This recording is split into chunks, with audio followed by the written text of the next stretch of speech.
What's up guys, Jeff back here with another amazing video. It's been some time since I uploaded a video, but I'm back with something I'm sure and I hope a lot of you guys can make money from. Spoiler alert, this video is going to be about Fiverr. If you do not know, Fiverr is an online marketplace where you could purchase services. On Fiverr, there are services ranging from TikTok dances to people promising to bring your exes back. And before you ask, of course I tried, it didn't work out. Jokes aside, a lot of you guys have asked me how to be successful on Fiverr, what to do if you have no skills to sell, and how to get started in general. Well, good news, I've made a reasonable amount of money on Fiverr, so I'm kind of the perfect guy to give you advice on this. In this video, I'm going to be telling you what to do and what not to do, and also along the way, I'll be sharing with you guys my experiences and what I did in each scenario. What is the first thing you actually want to do when it comes to selling on Fiverr? The first thing I would recommend you do is finding what you want to do. Gee, thanks. It sounds easy, but obviously people mess this up all the time. I almost messed this up myself, but I was lucky, and the first gig I actually chose was something that ended up working fine. When choosing your service, make sure it's something that people want to buy.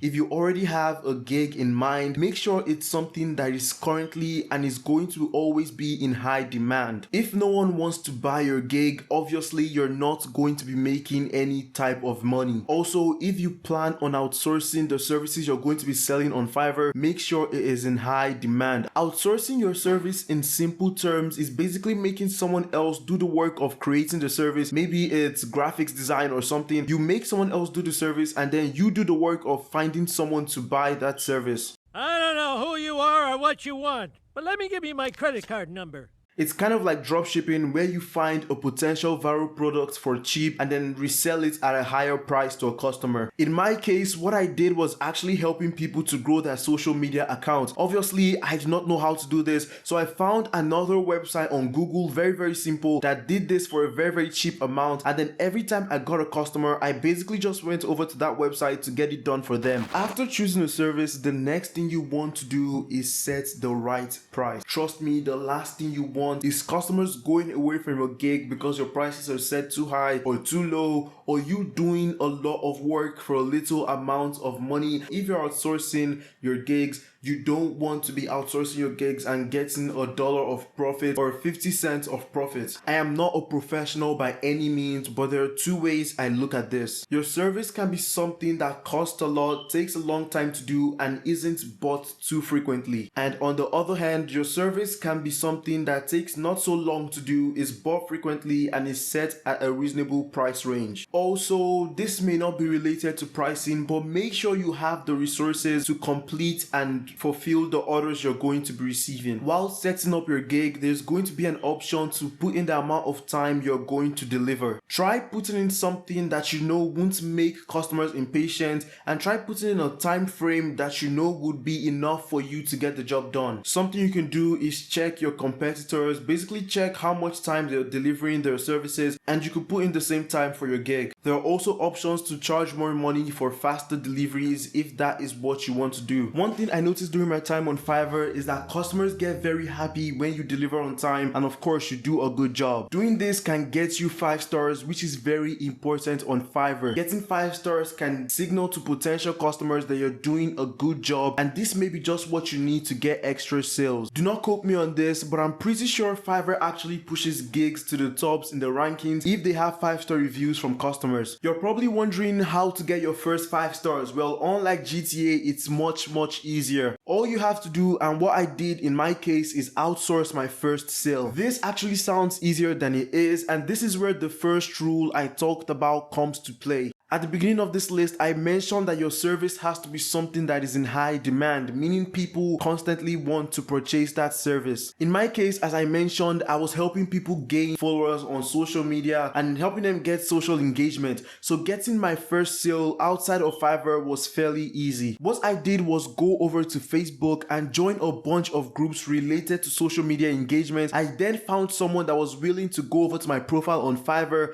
and purchase my gig. This is something something I recommend you guys to do, because not only will you get 5 stars faster, you're going to start getting more sales immediately after getting this your first 5 stars. Now, if you do not find someone on maybe Facebook or somewhere else, you can try talking to a friend, telling them to purchase your gig and give you 5 stars. Doing this, however, may seem unnatural to Fiverr if your family member or friend is just creating their account for the first time, purchasing your gig and then giving you 5 stars. It looks suspicious. That's suspicious.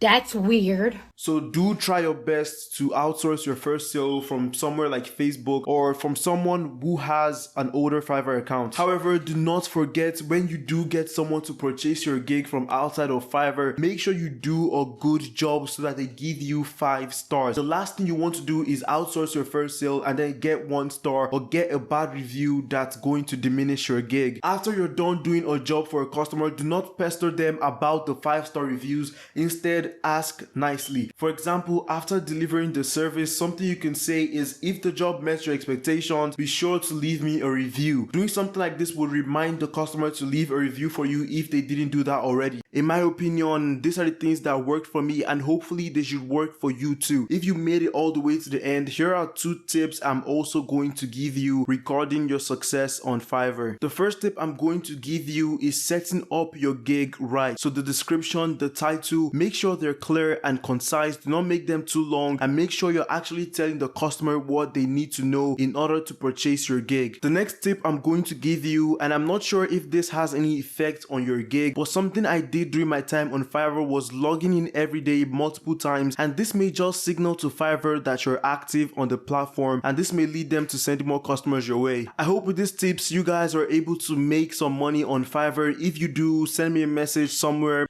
Before you leave, make sure to drop a comment below if you have any questions. I'll get to as many as I can. Make sure to like the video and subscribe if you want to see more content like this in the future. And yeah, follow me on Instagram if you want to. I'll also reply to people on there if I can. Thank you guys for watching. Peace and out.